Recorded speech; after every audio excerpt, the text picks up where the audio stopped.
E qual foi a relação de afetos que a senhora criou a partir de um tempo presenteando?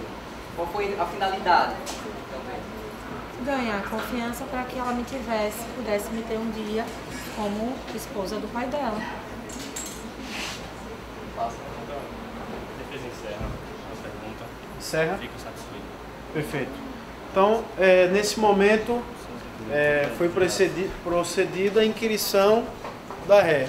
É a última fase para que se iniciem os debates orais.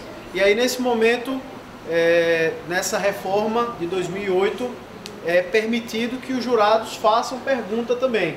Não era previsto no sistema anterior. Hoje, os jurados podem também inquirir ou a testemunha, alguma das testemunhas, ou a própria ré.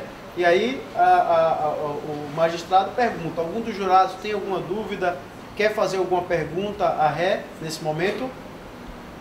Alguém quer fazer alguma pergunta? Não, né? Perfeito.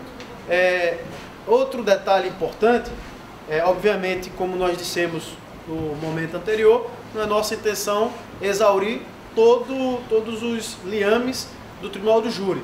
Mas, para os jurados, na sessão do Tribunal do Júri, é passado um relatório do processo. Antigamente, antes de 2008, acabava-se lendo todo o processo, era um rito extremamente extenuante, que cansava todo mundo. E aí houve realmente um condensamento em relação a essa situação e é passado tão somente um relatório para os jurados, para que eles possam ler e ter um contato com o processo de forma concisa. E é imprescindível salientar, principalmente a defesa, de ter o cuidado com esse relatório, em ler esse relatório, porque de forma alguma nesse relatório pode o magistrado fazer qualquer menção que leve uma condenação ou um prévio pensamento de condenação em relação à ré. Expressões como a ré é fria, a ré premeditou, algo desse tipo, tem que ser extirpado desse relatório. É um relatório que tem que ser conciso e objetivo, que relate tão somente de forma condensada o processo. E é imprescindível que a defesa tenha esse contato, porque eu já me deparei com alguns relatórios que carregavam no seu bojo todo um conteúdo pré-condenatório. Então é imprescindível que a defesa tenha essa cuidado de verificar essa situação de forma antecipada. E agora, seguindo o ritual do Tribunal do Júri, nós passaremos a palavra primeiro ao promotor. No júri, nós temos, partindo também desse enxugamento, agora ficou no tempo de 1h30 e a réplica e tréplica podem ser de 1 hora. Antigamente eram 2 horas, o que deixava o tribunal já ainda mais extenuante. E agora houve esse condensamento. Pelo avançado tempo, obviamente que não seguiremos esse tempo. Então, 5 minutos. Só 1 hora. Então, está todo mundo tranquilo aqui que só vai sair amanhã. Então, com a palavra... Pois não? Só uma dúvida rapidinho. Pois não. Qual é o seu nome? Nilson. Pois não, Nilson. Essa questão do relatório, quem é que prepara esse relatório? O juiz. O juiz quem prepara. O próprio juiz. Ele faz um resumo de todo o processo, que foi inquirida na parte de instrução, foi ouvida, a defesa possivelmente sustentará uma tese, o que ela disse ainda na delegacia, o que ela mencionou perante o juiz, o magistrado ainda na audiência, faz uma forma condensada, um resumo processual, mas que não pode ser utilizado nenhum tipo chamado argumento de autoridade para formar qualquer convicção nos jurados. Entendeu? Pois não, senhor Djalma. Já que o relatório não deve ser imparcial. Não deve ser parcial. Não deve ser parcial. Tem que ser imparcial. Tem que ser imparcial. É interessante que o advogado de defesa deixe como, se ele for parcial, deixe ele ser parcial para depois entrar com um pedido de recurso para, inclusive, anular. Não é melhor? Perfeito. Excelente questionamento. Interessante isso aqui. Vocês fazem parte da defesa. O seu Djalma, ele colocou um assunto extremamente pontual. Ele colocou que se não seria interessante, caso a defesa vislumbrasse, que aquele relatório tem um conteúdo de pré-julgamento. E aí seria interessante você se fazer desentendido para se utilizar num eventual recurso. Isso é possível. Você pode, naquele momento, se sentir que os jurados não levaram em consideração, você pode simplesmente silenciar e, ao final, tendo uma condenação, e aí, fatalmente, o tribunal anulará e convocará um novo júri, pertinente à sua pergunta, senhor João. É possível. Está velho. Então, passaremos aqui a sustentação por parte do promotor de justiça. Doutor, o senhor dispõe de 5 minutos. 5 minutos. Nossa. Boa noite, senhores do júri. Nós estamos diante de um caso, de um crime praticado. É necessário e importante que os senhores vejam contra uma criança de 4 anos de idade, que chamava a acusada de tia e que tinha uma forte ligação de afeição com a mesma. Afeição essa buscada de forma direta e pensada pela acusada.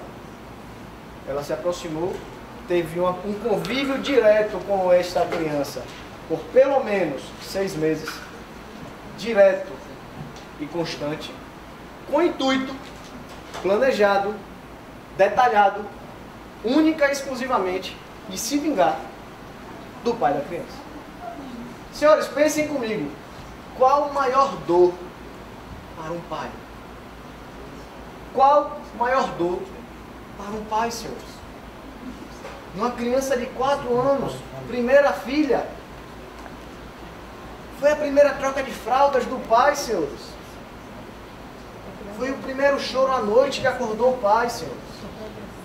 Então foi a única vontade da Neide de assassinar, fria e calculadamente, a para punir o pai. Por quê? Por que os senhores podem estar se perguntando? Por que ela faria isso? Para se vingar. Do quê? Ele não contou que era casado. Fato, ele não contou que era casado. Mas a senhora Neide tinha em si a alternativa de, a partir do momento que soube que ele era casado, só 3 meses de relacionamento, senhores. 3 meses de relacionamento fustivo, porque ele vivia com a família, então era uma saída, 2 horas por dia juntos, 5 horas por semana, um relacionamento naturalmente, em sua essência, puramente de pele. Ela podia ter optado por sair desta relação, mas não. Preferiu se aproximar da vítima, sequestrá-la em sua escola, mediante a confiança que tinha da criança. Vejam, se aproveitou da confiança de uma criança. Criança essa que dá até para imaginar a situação dela chegando com um presentinho. Né, Neide? Eu ia chorar. Chora de rir agora. Taninha, Isso compromete. te trago este ursinho. E ela vinha, titia, titia. Eu amo a senhora, titia. Mas ela se aproveitou dessa situação e premeditadamente comprou uma arma calibre 32 e esta criança foi assassinada com um tiro na nuca, desferido pelas costas, de uma arma calibre 32. A defesa provavelmente vai dizer, ah, mas ninguém viu matando. Tá, mas ela comprou uma arma calibre 32, uma pessoa de 22 anos de idade. Qual o motivo de uma pessoa de 22 anos de idade, comerciária, trabalhava no comércio? Nada mais. Lembram, senhores, ela gostava de ler contos de Nelson Rodrigues, contos de mistérios. Ela decidiu transformar a própria vida e a vida de Antônio em um próprio conto. Nada mais, nada menos que isso. Não satisfeita, resolveu comprar álcool. Álcool para quê? Para no matadouro, onde concluiu a sua pretensão, ateou fogo na Taninha, uma menina de 4 anos, primeira filha de Antônio, ateou fogo com o intuito de se livrar do corpo. e se livrar de qualquer acusação. Senhores, eu peço que julguem esta situação como um fato que ocorreu. Prestem atenção na frieza, no cálculo, na determinação de uma pessoa que passa 6 meses premeditando o crime e após o sequestro passou 6 horas de mãos dadas com a criança, sabendo que iria matá-la. Pensem, senhor. Infelizmente, nós estamos diante de uma assassina, Supostamente. de uma criança de 4 anos de idade. Papá, supostamente assassina, porque ela não foi sentenciada. O senhor tem que aguardar para ver se a acusação concede sua parte. Outro tema importante aqui que o colega pediu. O colega, sabiamente aqui, o colega lembrou, existe a figura do à parte. O à parte é quando tanto a defesa ou a acusação estiverem explanando a possibilidade de não esperar o momento de fazer a sua tese defensiva, ele naquele momento já fazer uma contra-argumentação. É imperioso destacar que depende de quem esteja naquele momento sustentando a acusação, a defesa, conceder ou não a parte. O que nós colocamos como advogado é que nunca é bom pedir a parte porque você mostra uma certa insegurança. O bom é que deixe que a acusação coloque todos os seus argumentos para que você, no momento oportuno, os refute um a um. Então, mas existe essa possibilidade aqui para os colegas saberem de uma figura jurídica chamada a parte, ou a parte A, que vem ainda da figura romana. Então, o senhor finalizo. Senhores, não concedo a parte. Senhores, só peço que lembrem de todas as peças aqui trazidas. Uma arma, 6 meses, premeditação e um homicídio frio pelas costas, sem direito à defesa, que naturalmente não teria, tendo em vista uma senhora contra uma criancinha de 4 anos de idade. Muito obrigado, Excelência. Bom, parabenizando a acusação, agora passamos a palavra para a defesa. Você tem a utilização do mesmo tempo. Olá, cara, amigo. Senhores jurados, senhoras juradas, eu gostaria de iniciar a minha explanação com um grande pensamento. O professor Clóvis de Barros. Ele diz que o conflito é o motor da justiça. E o que está em pauta aqui, que a promotoria alega, é uma justificação do crime pela injustiça. O que eu peço aos senhores é que entendam que a dúvida precede a justiça. Sendo a dúvida precedendo a justiça, eu quero que os senhores pensem que não há provas concisas, concretas.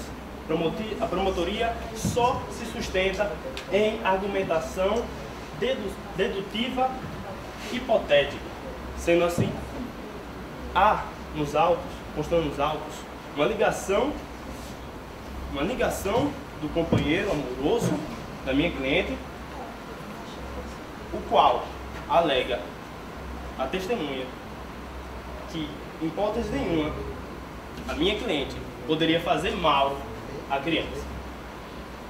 Como não há provas concretas, a promotoria só está tentando incriminar pela injustiça a minha cliente.